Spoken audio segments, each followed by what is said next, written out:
लाडकी बहीण योजना बंद होणार नाही, चंद्रशेखर बावनकुळे यांची प्रतिक्रिया.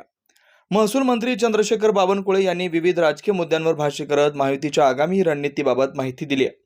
भाजपवर आरोप होत असलेल्या फोडाफोडीच्या राजकारणावर स्पष्टीकरण देताना ते म्हणाले, आम्ही कोणावरही दबाव टाकत नाही किंवा फोडाफोडीचं राजकारण करत नाही. भाजपची ही संस्कृती नाही. आम्ही विकसित महाराष्ट्राचा संकल्प केला आणि त्या दिशेने कार्यरत आहोत. या विचारधारेने प्रेरित होऊन अनेक नेते पक्षात प्रवेश करतायत. आम्ही कोणालाही जबरदस्तीने आमंत्रित करत नाही. मात्र जनतेला वाटतं की भाजपमध्ये जावं, म्हणून आम्ही त्यांचं स्वागत करतोय. राज्यातील कल्याणकारी योजनांबाबत त्यांनी स्पष्ट केलं की शिवभोजन, लाडकी बहीण किंवा इतर कोणतीही लोकहिताची योजना बंद होणार नाही. काही लोकांनी या योजनांचा गैरफायदा घेतलाय, त्यामुळे लाभार्थ्यांची फेरतपासणी होईल. मात्र पात्र नागरिकांना या योजनांचा लाभ मिळत राहील. सरकारकडे निधी कमी नाही आणि कोणती योजना बंद करण्याचा कोणताही निर्णय सरकारने घेतलेला नाही. महायुती सरकारनं लोकहिताच्या योजना बंद न करण्याचा घेतलेला निर्णय हा सर्वसामान्य नागरिकांसाठी मोठा दिलासा आहे. सरकारकडे निधीचा अभाव नाही आणि गरजू जनतेला मदत करण्यासाठी प्रशासन कटिबद्ध आहे. भविष्यातही महाराष्ट्राच्या प्रगतीसाठी महायुती एकजुटीने काम करेल, असं बावनकुळे यांनी स्पष्ट केलं. जनता दरबारचं आयोजन केलेलं आहे. प्रचंड मोठी गर्दी आजच्या जनता दरबारमध्ये आहे. Hello hello hello hello hello hello hello hello hello hello hello sir, प्रचंड मोठी गर्दी जनता दरबारात आहे. कुठल्या कुठल्या समस्या घेऊन लोक येत आहेत? प्रत्येक शनिवार रविवारी हां सर, बोला बोला बोला. मी शनिवार रविवारी मुख्यालयात असताना, नागपूरला असताना विदर्भातले, नागपुरातले, अमरावतीमधले सर्व जनता ही महाराष्ट्र सरकारकडील प्रश्न माझ्याकडे घेऊन येतात. आजही मोठ्या प्रमाणावर या जनसंवादमध्ये नागरिक आलेले आहे. माननीय देवेंद्र फडणवीसजींचं सरकार, आमचं सरकार हे गतिशील आणि पारदर्शी सरकार आहे. जनतेला सरकारकडनं अपेक्षा आहे आणि त्या अपेक्षा सोडण्याकरता आम्ही काम करतो आहे. मीच नाही तर महाराष्ट्रातले आमचे सर्व मंत्री, महायुतीचे मंत्री आणि खास करून आमच्या भारतीय जनता पार्टीचे जे मंत्री आहेत, आमचे पालकमंत्री, आमचे संपर्कमंत्री आहेत, ते त्या जिल्ह्यात जाऊन जनतेच्या आशा अपेक्षा पूर्ण करण्याकरता आम्ही काम करतो आहे. आणि मला विश्वास आहे की महाराष्ट्राचं सरकार हे ज्या पद्धतीनं जनतेला आम्हाला मतं दिले त्या पद्धतीनं आमचं सरकार हे जनतेच्या आशा अपेक्षा पूर्ण करील. हे जे लोक आले आहेत त्यांची अपेक्षा आहे ते मी पूर्ण करण्याचा प्रयत्न करतो आहे. खासदार संजय देशमुख यांनी वणीमध्ये असे भाषणात बोलले की भाजपकडनं शिवसेना फोडण्यासाठी प्रचंड दबाव आणला जात आहे, अशा प्रकारचं वक्तव्य त्यांनी केलेलं आहे. यवतमाळचे खासदार संजय देशमुख की ठाकरे गटाची शिवसेना फोडण्यासाठी भाजपकडनं प्रचंड दबाव आणला जात आहे. आम्ही कधीही असा उन्मत्त काम करणार नाही. आम्ही कधी फोडाफोडीचं राजकारण कधीच केलं नाही. आमच्या भारतीय जनता पार्टीमध्ये ही पद्धती नाही आहे. विकसित महाराष्ट्राचा संकल्प माननीय देवेंद्रजींनी केला आहे. तो काही आम्ही अशा पद्धतीने महाराष्ट्र पुढे नेणार नाही आहोत. विकासाच्या मुद्द्यावर आम्ही महाराष्ट्र पुढे नेतो आहे. मोदीजींनी विकसित भारताचा संकल्प केला आणि या संकल्पाला साथ देण्याकरता आमच्याकडे अनेक लोक पक्षप्रवेश करतात. आम्ही कधीही कुणाला आमच्या पक्षात या, आमच्या पक्षामध्ये जबरदस्तीने त्या ठिकाणी आमच्याकडे काही स्पेस आहे म्हणून आम्हाला या ठिकाणी या असं कधी म्हणत नाही. आम्ही आमच्या कामावर, मोदीजींच्या कामावर, देवेंद्रजींच्या कामावर महाराष्ट्रामध्ये जनतेला वाटतं की भाजपाकडे गेलं पाहिजे, त्यामुळं लोक येत आहेत. आम्ही त्यांचं स्वागत करतो. एकनाथ शिंदेंनी काल काही आमदारांची बैठक घेतली, त्यामध्ये त्यांनी विधानसभानिहाय स्वतंत्र स्थानिक स्वराज्य निवडणुकांची तयारी करायला सांगितलेलं आहे. कशा प्रकारे बघता आणि भाजपची कशा प्रकारे तयारी असणार आहे? एकनाथ शिंदेजी असतील, अजित पवारजी असतील, आम्ही असू, आपल्या पक्षाची चाचपणी केली पाहिजे. आणि शेवटी आम्ही काय, तर आम्ही महायुतीमध्ये लढणार आहोत. आमची महायुती ही अत्यंत मजबूत आहे. त्यामुळं आपापला पक्ष वाढवणे, आपापल्या पक्षाला जिथे इथे स्पेस आहे ती स्पेस घेणे. जसं आम्ही आता 1,51,00,000 प्राथमिक सदस्य करतो आहे. 3 लाख कार्यकर्त्यांना आम्ही येणाऱ्या काळामध्ये सक्रिय करतो आहे. संघटनेमध्ये सक्रिय करणे आणि सरकारमधल्या योजना समाजापर्यंत पोहोचवण्याकरता सक्रिय कार्यकर्ते करणे. 3 लाख कार्यकर्त्यांना आम्ही सक्रिय मेंबरशिप करतो आहे या 2 महिन्यामध्ये.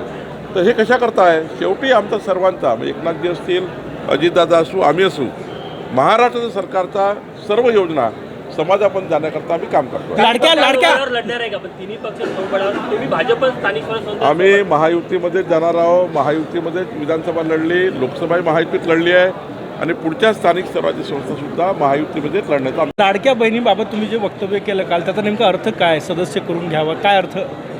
नाही, आमच्या ज्या लाडक्या बहिणीची योजना आहे, काही लोकांनी प्रश्नचिन्ह उपस्थित केलं आहे की आमच्या लाडक्या बहिणीची योजना बंद होणार.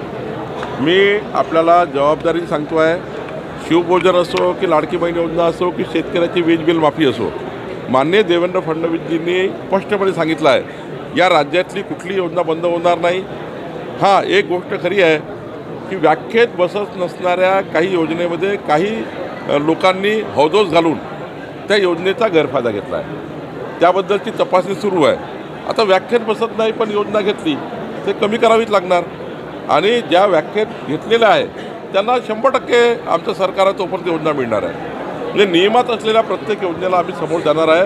कुठलाही पैसा सरकारकडे कमी नाही आहे. त्या योजनेचा पैसा सरकारकडे आहे आणि माननीय देवेंद्र फडणवीसजींचा जो एक या महाराष्ट्राचं वचन आहे की आमचं सरकार कोणती योजना बंद करणार नाही हे निश्चित आहे.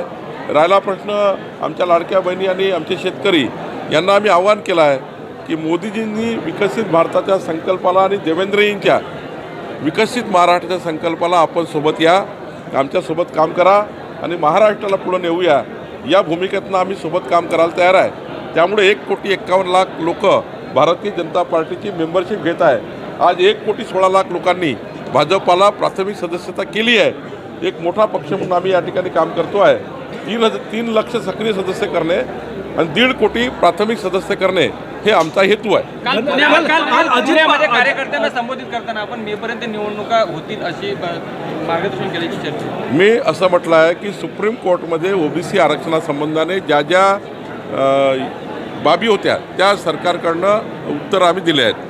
माननीय सुप्रीम कोर्टाने जेव्हा निकाल लागेल, आमची अपेक्षा आहे की लवकर निकाल लागावा, त्याकरता सरकारची भूमिका आम्ही पूर्ण केली आहे. पण लवकरात लवकर निकाल लागेल आणि येणाऱ्या काळामध्ये हा जो निकाल आहे तो आल्यावर राज्य निवडणूक आयोग जे आहे ते तातडीनं निवडणुका लावेल ही अपेक्षा महाराष्ट्राची आहे, जनतेची आहे. कारण स्थानिक स्वराज्य संस्थेमध्ये नगरसेवक नसणे, जिल्हा परिषदचे मेंबर नसणे शेवटी विकासाला बाधा निर्माण होतो आणि म्हणून मला असं वाटतं की तातडीनं आपण या निवडणुका झाल्या पाहिजे अशी अपेक्षा आहे. अजित दादा काल म्हटले की धनंजय मुंडेंनी राजीनामा द्यायचा का नैतिकतेच्या मुद्द्यावर हे त्यांनाच विचारा. नाही, मला असं वाटतं हा प्रश्न राष्ट्रवादी काँग्रेसचा अजितदादाचा प्रश्न आहे. मला वाटतं अजितदादा योग्य पद्धतीने सोडवतो. मनोज जरांगे यांचं आंदोलन भडकवण्यासाठी कुठेतरी भाजपने तर संतोष देशमुखची हत्या केली नाही असा संजय राऊत यांनी दावा केला. काय वेळेपणा आहे. उलट आम्ही सर्व लोक संतोष देशमुखाच्या आरोपीला अंतिम शिक्षा व्हावी, फाशीपर्यंत जावं याकरता देवेंद्र फडणवीस सरकारने ज्या पद्धतीने चौकशा सुरू केलेल्या आहे, ज्या पद्धतीच्या चौकशा सुरू आहे आणि ज्या पद्धतीचं त्या ठिकाणी काम चालू आहे, मला वाटतं की हे भडकवण्याचं काम कोणी करू नये. सर्वांचं एकच उद्दिष्ट असलं पाहिजे की संतोष देशमुखाचा जी हत्या आहे ती या महाराष्ट्राकरता अत्यंत ती गंभीर घटना आहे. त्या घटनेकडे सर्वांनी बिना राजकारणाने बघितलं पाहिजे. या घटनेचं राजकारण होऊ नये आणि माझी नेहमीच सूचना सर्वांना आहे की या घटनेमध्ये सर्वांनी सरकारच्या चौकशीला साथ दिली पाहिजे. सरकार जी चौकशी करताय त्या चौकशीला इतकं मजबूत केलं पाहिजे कुठलाही आरोपी त्या ठिकाणी कोर्टात सुटणार नाही याची काळजी घेतली पाहिजे. भाजपात येण्याची चर्चा आहे, आपल्याकडून दारं उघडी आहे का त्याच्यासाठी? भास्कर जाधव साहेबाच्या राजकीय आयुष्याबद्दल कुठलाही प्रश्नचिन्ह लावू नका. त्यांनी आमच्याशी कुठलाही संपर्क केला नाही, ते आमच्याशी कधी बोलले नाही, त्यांनी कधी भाजपाला असा येण्याचा प्रश्नच येत नाही, त्यांनी कधी अशी चर्चाच केली नाही. कशाला प्रश्नचिन्ह लावताय भास्कर जाधवच्या आयुष्याबद्दल?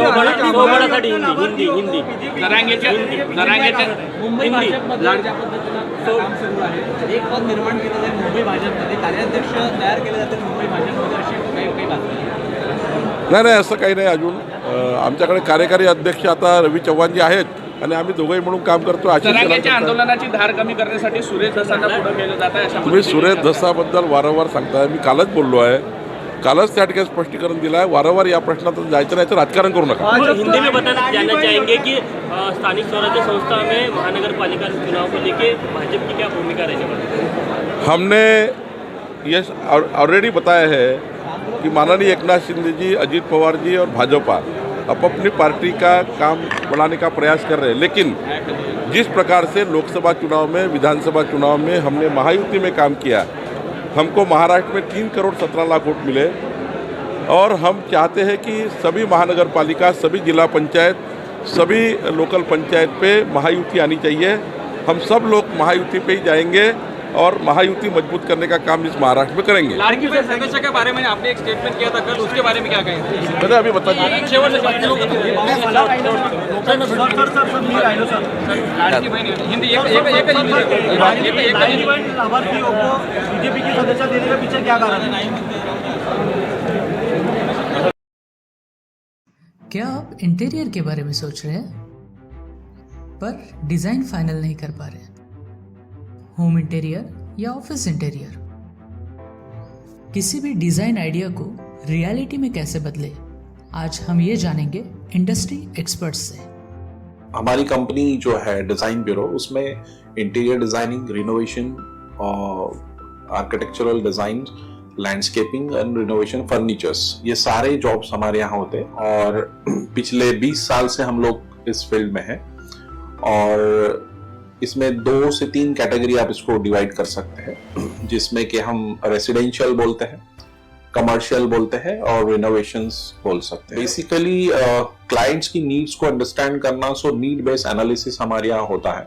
सो क्लाइंट्स के लिए हम लोग परफेक्ट इसलिए हो जाते हैं या हम उनके लिए दोबारा या किसी क्लाइंट्स के लिए हम चौथी बार काम कर रहे हैं because of their confidence with us, कि वो हमारे ऊपर रिलाई करते हैं। हम लोग अमित यूनिवर्सिटी को पहले से ही जानते थे, तो उनको हमने बुला के उनको जो स्ट्रक्चर है, यहाँ पे ब्रिक्स वर्क चल रहा था तभी से उनको कांटेक्ट किया, उन्हीं को जगह दिखाई, उनको स्पेस डिजाइन करने के हिसाब से कांटेक्ट किया, उन्होंने डिजाइन बना के दिया काफी अच्छा। जो भी उसमें जो भी चेंजेस थे उनको वर्कआउट किया हमने, जब जो मटेरियल लेना था वो साथ में हमारे आए, सिलेक्शन के लिए आए, वो जो भी सारा सिलेक्शन उन्होंने काफी अच्छे से करवाया। जो भी उसके बाद में जो एक्सपेक्ट था उससे ज्यादा बेटर ऑफिस उन्होंने बनवाया। बजट अगर आपका लिमिटेड है तो लिमिटेड बजट में भी आप एक अच्छा इंटीरियर कर सकते हैं, ये हमारा विश्वास है और हमारे क्लाइंट्स के लिए हम वही दे रहे हैं और उसी से हमारा क्लाइंटल बड़ा है। हर क्लाइंट की एक अलग स्टोरी होती है, उनका एक अलग रिक्वायरमेंट्स होता है, कई बार ये सारा मिस आउट हो जाता है। हम अपने डिज़ाइन उन पे लाते हैं, वो नहीं होना चाहिए। उनको क्या चाहिए वो हम डिलीवर कर सकते हैं, बस वो उनके बारे में हमको समझना पड़ेगा। तो हमारे इसमें हम एक ही बोलते हैं कि ड्रीम कम्स ट्रू। आप ड्रीम देख रहे हो, हम उनको फुलफिल करेंगे, वो हमारी रिस्पॉन्सिबिलिटी है।